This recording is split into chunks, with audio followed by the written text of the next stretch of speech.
So, ladies and gentlemen, welcome back. Yeah, last time we have talked about how we can use color in order to change the appearance of a polygonal model. And in principle, we have looked at two different ways to use color. The first was that we assign color or colors to the vertices of a given triangle, or more precisely to the vertices of each triangle, and then we let the color be smoothly interpolated across the triangle. Now let us briefly look at this again. Let us assume we have here a vertex P1. Let's assume this vertex has coordinates 1, 1. Then we have here the second vertex. Let us assume that has the coordinates 3, 1. And let us assume a third vertex here with coordinates 2, 4. And let us assume that we have a point here in the interior of that triangle with coordinates 2, 3, for instance. Now let us also assume that we have colors at each of the three vertices P1, P2, P3. Let's call these colors C1 and C2 and C3. And we now want to interpolate these colors to the point P with coordinates 2, 3. So we have looked at how this can be accomplished by using barycentric interpolation.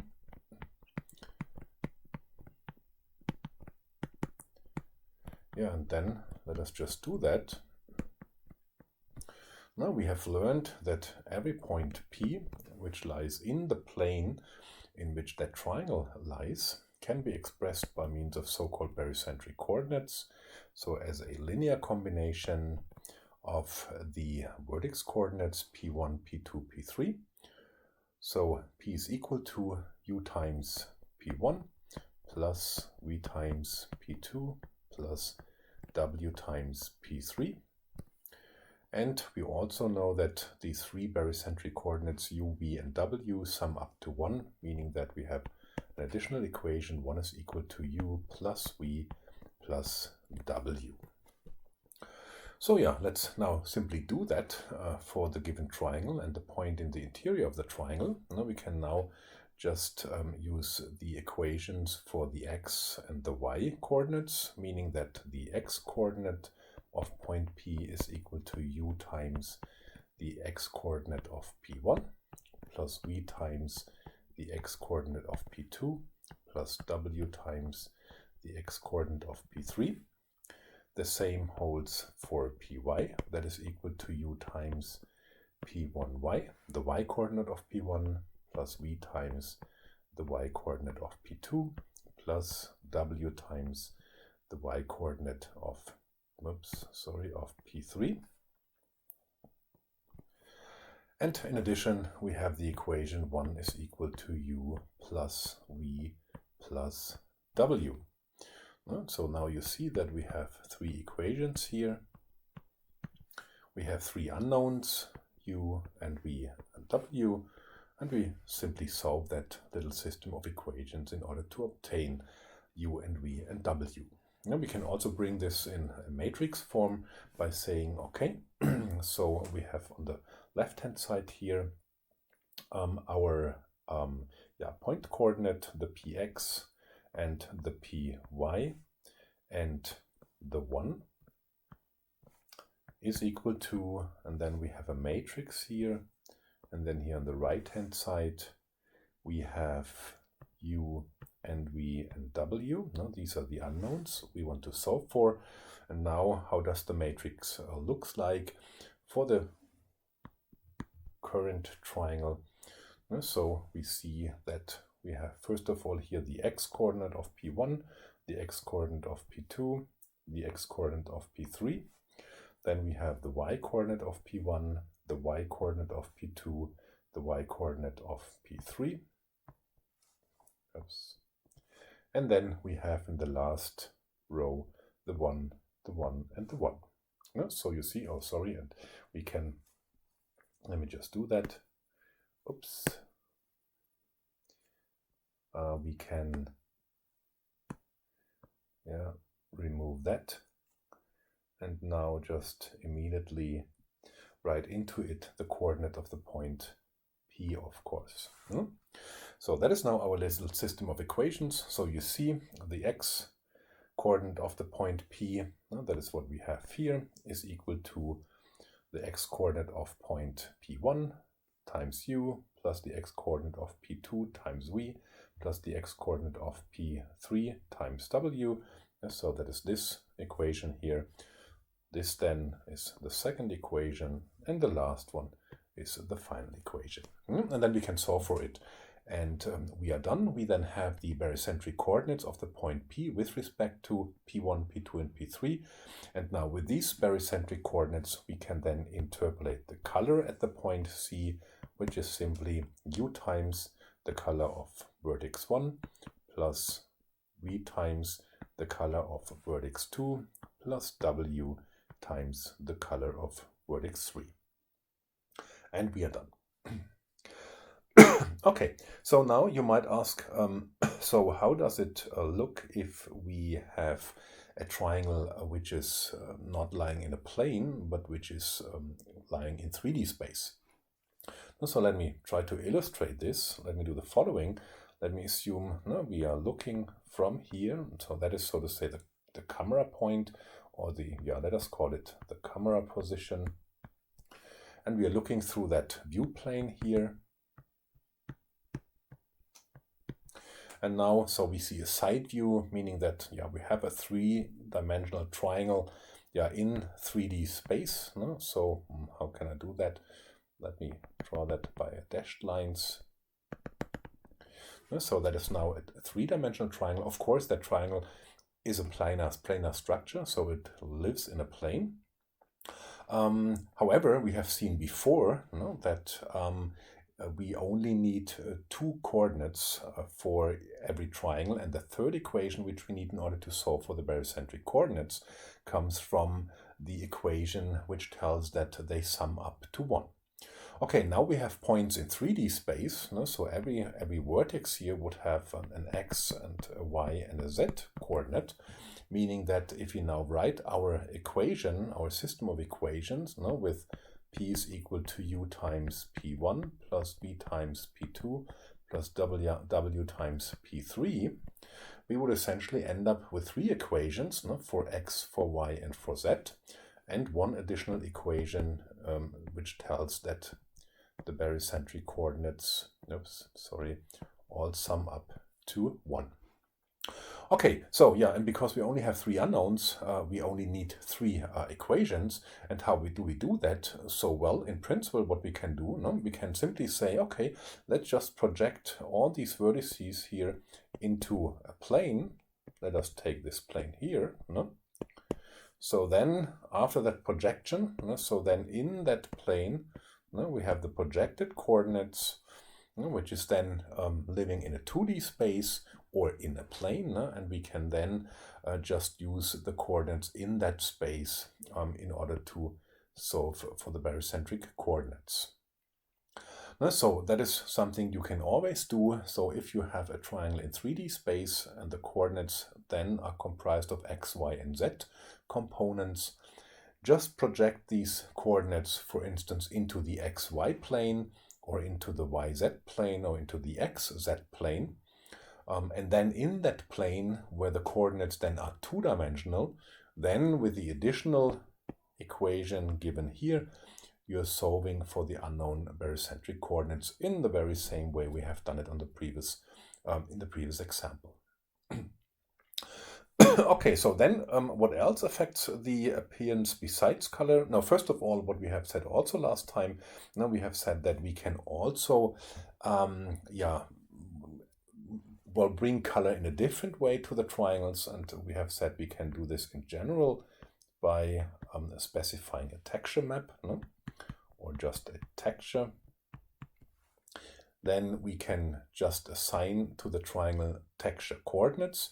So for instance, if we assume that the local texture coordinate space ranges from 0, 0 to 1, 1, and the given texture spans that entire 2-dimensional interval from 0 to 1 in each dimension, then what we can do, for instance, if we want to now map a part of that 2-dimensional texture onto the triangle, we just specify texture coordinates. for instance, we say here we specify the texture coordinate 0, 0, here the texture coordinate 1, 0, here the texture coordinate 0.51. And that then describes the part in the two-dimensional texture space that is now taken and mapped onto that triangle. And you see here 0, 0, that goes to here, 1, 0 goes to here, 0.1 goes to here, meaning that what we essentially do by specifying the coordinates, the texture coordinates in that way, we, so to say, take this region here in the texture coordinate space and now map it onto the triangle. Yeah, and we have seen that this is a two-step process. First of all, we need to specify texture coordinates at the vertices. Then for every point in the interior of the triangle, the texture coordinates are interpolated by means of barycentric interpolation. And then with the interpolated texture coordinate, I look up the texture value and assign it as color to that triangle point. That was the second way we discussed which tells us how we can modify the appearance of a triangle by using a colored texture. Okay, yeah, and if you use color, then we might end up with something like this here. So we see our scene now where the polygons have been colored, for instance, with colors coming from textures. So yeah, what is missing here? We see this immediately if we look at the next slide. What we see here, now we have also introduced illumination into the scene. So there's a light source in that scene, or maybe also not just one light source, but many light sources. And these light sources now illuminate the scene. And I think we see this, or what happens due to the local illumination, or let's say due to the illumination, now we see very well precisely what happens if we, for instance, look at the two different parts here or sides of the tower. So we immediately recognize, okay, that the right-hand side looks brighter than the left-hand side, meaning that the light must be coming from the right-hand side of that tower. Yeah, we see this also here, for instance. So here we have those parts of the scene which receive the light from the light source somewhere on the right. And we see here we have parts which do not receive the direct illumination from the light source. We will hear about this later on, but what we often say when we are talking about illumination, we say that we classify the polygons into what we call front-facing polygons, and these polygons here back-facing polygons with respect to the light source. Now what this means, I think, is clear. So we have here those polygons of the tower which receive direct illumination by the light. And we say that they receive light because they are facing, so to say, towards the light. They are front-facing polygons. And here on the other part of the tower, we then have the back-facing polygons which do not receive any direct illumination from the light source. And that's the reason why they remain dark or darker than the front-facing polygons. What we also see here is that we have an additional effect, which we see here, and that is shadow. And if we want to simulate shadow, and we will see later in this lecture how we can do this, we need to do a little bit more. Because shadow means that, or what is a shadow? A shadow is thrown by another object, and this means that this shadow here appears because there's some other object in between these points here and the light source which occludes the light. That we don't have to consider here with a direct illumination. Now we just check what is the illumination by the light source. Therefore, we first of all check whether the polygons are front-facing or back-facing, and then we just calculate by means of the power of the light source, for instance, what the illumination is.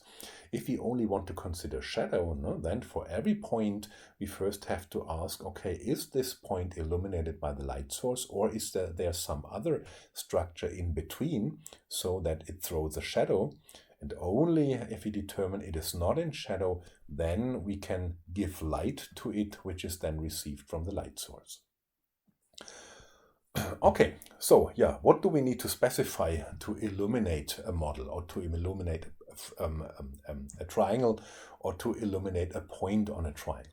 Now, and first of all, I think it's clear we need light. No? If we don't have light, then the whole scene remains black. So we need to specify the light source properties. At which point in space is the light source located, into which direction does it illuminate the light or spreads the light, what is the color of the light. So just in general, the light source properties. But then we also have to specify appearance properties of the objects, like the reflection and the absorption. Because if you have a material that absorbs all light, then it remains black no matter what the light source does. Or if it's reflecting, then you need to know, okay, does it reflect all the light that falls onto that object, or only a portion of that light? So also these properties need to be specified in order to compute how the illumination at a point of our model is. And what we then do is we need to find what is the light, or how much light is received at a surface point. Because that is, so to say, underlying that kind of illumination computation. We first need to know, if we ask, so how bright or in which color does a point appear, we first need to know, okay, how much light is received at that surface point. Because, of course, whatever is reflected, taking into account the reflection and absorption properties, depends on how much light is received. If nothing is received, then of course nothing can be reflected. So and therefore we now need to talk about how do we actually compute what is received at a surface point, so that then we can make a statement about what is the percentage of received light that is then reflected towards the viewer. And this is then causing the appearance of the point. And the received light depends on the orientation of the surface to the light source. Intuitively, I think this is clear, but we of course want to also talk in a little bit more detail about this phenomenon. And that goes back to Lambert, who postulated in 1783 that the power per unit area arriving at a surface point depends on the angle of the surface to the light direction. So what does this mean, and how can we explain this? So therefore, let us first look at this differential element dA prime here. Now we could say this is a point on the surface, but because a point essentially doesn't have area, we rather say it's a very, very, very tiny area element. We call this a differential area element. And now we want to know what is the light, or more precisely, what is the power that is arriving at that differential area element. And first of all, we could say we have a light beam indicated here in red. Let us assume that the light comes from this direction. So that light beam has a certain diameter equal to dA prime. And now the light is falling from that direction indicated by the red arrows directly onto that surface dA prime. Okay, and we could now measure the power per dA prime, so to say, by just saying, okay, what is light? We could say light is little light photons. These light photons carry energy. These light photons move now down along the light direction, and we could just measure here at dA prime how many of those energy carrying photons are crossing that dA prime in a certain time period. And that would then give us the power. So now we let the light come from a different direction, no? Indicated now by the arrows here. Okay, and again we consider a light beam, no, with exactly the same diameter dA prime as before, meaning that there's exactly the same amount of particles, of photons, traveling along that particle beam, meaning if I would just, ask what is the power per dA prime here, no, over a certain period of time, it would be the very same as we have computed for this dA prime initially. But now something happens, no? And this has to do with the overall area that is subtended by that light beam. Because if you now look at the area that is subtended by that light beam with cross-section dA prime, then you see that is dA, and you see in particular that this dA here is the dA prime divided by the cosine of the angle between what we call the normal direction, this is the vector here, and the vector pointing towards the light source, from where the light falls onto that dA prime. And now I think it becomes clear why the power per unit area arriving at a surface point depends on the angle of the surface to the light direction. Because it's clear that in this case, where the light now comes from the right, no, so the same power now spreads across a larger area, meaning that if I only count what is the power per area dA prime, then less power is received.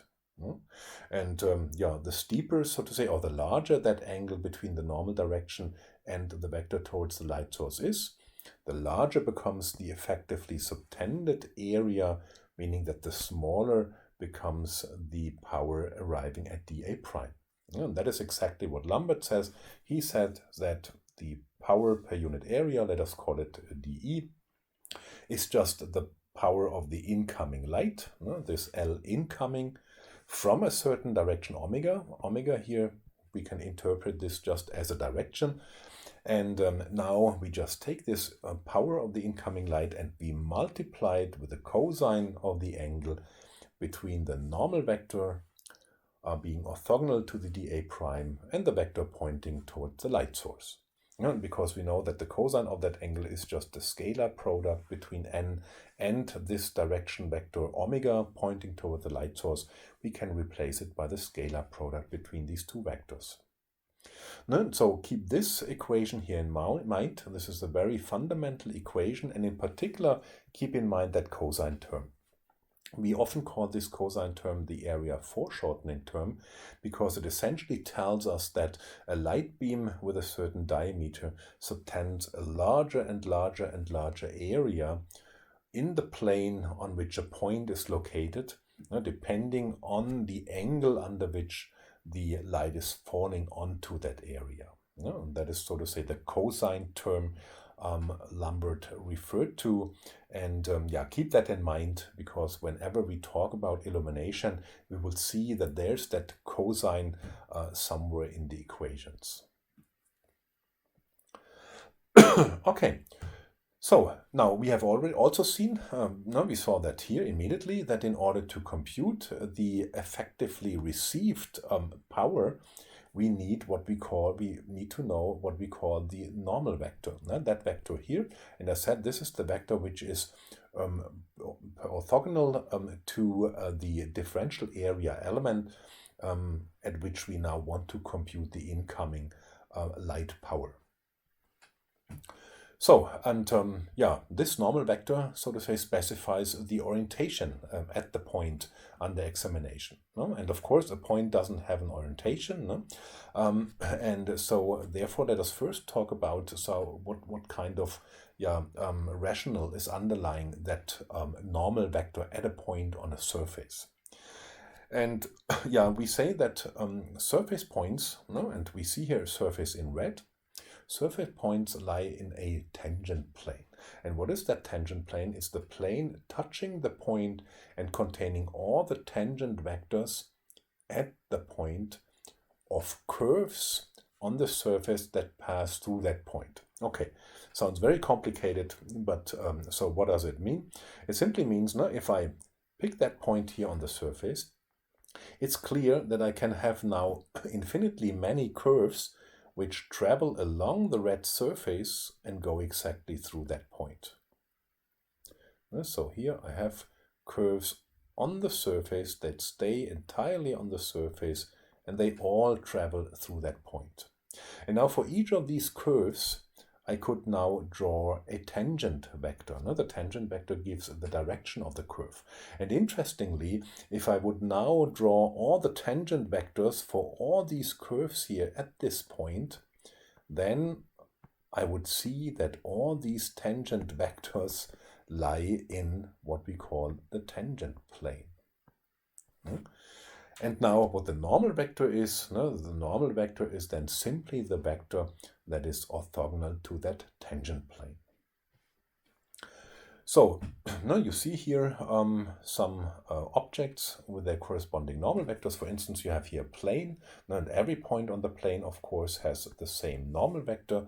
There's only one uniquely defined direction, which is orthogonal to that plane. You have here now the sphere, and you see here at one particular point on the sphere the corresponding normal vector. I think for a sphere object, we would all know immediately how to compute these normal vectors. Now, if I would draw, I can hardly do this in the interior, the center of that sphere, then it's clear that the normal vector here, or the direction of that normal vector, is just given by the vector connecting the center of the sphere with that point here. If I take the one here, then I have the one here, and so on. Meaning that whenever I have a point on the sphere, I just have to take the vector connecting the center of the sphere with that point, and that immediately gives me the normal vector. Yeah, and here on the right-hand side, I have a polygon model, the Stanford bunny, and at some of the points here, we have drawn in white the direction of the normal vectors. Yeah, and keep in mind that whenever we talk about the surface normal vector, we mean the normal vector that is normalized to length 1. And that is something you should also keep in mind whenever you do calculations in order to, for instance, calculate the illumination at a certain point, then and you need to use the normal vector, then you always need to use a normalized vector with length 1. So you take the vector and you divide all the components through the length of the vector, which gives you then the unit length normal vector. Okay, how to determine the surface normals? Just briefly, one of the things we have shown that before for the sphere. Now, if you know that you have, for instance, a sphere or a cylinder or an object for which you have a closed form for the surface representation or for the surface points, then you can very often directly compute the normal vectors from that representation. For instance, if you know that you have a sphere, then you can immediately compute the normal vectors for every point on the sphere.